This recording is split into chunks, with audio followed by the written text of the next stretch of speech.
ina kuma ta ba shekaru biyu da suka wuce a garin Kano irin haka ta faru ba mu sani ba ko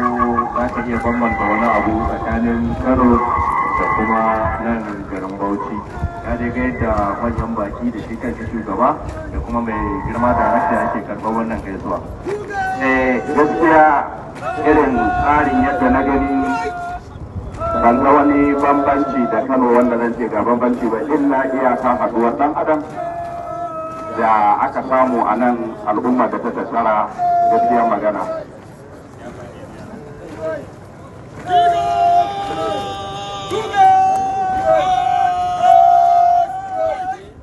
Ga sunan suna dan waiwayawa kaɗan haka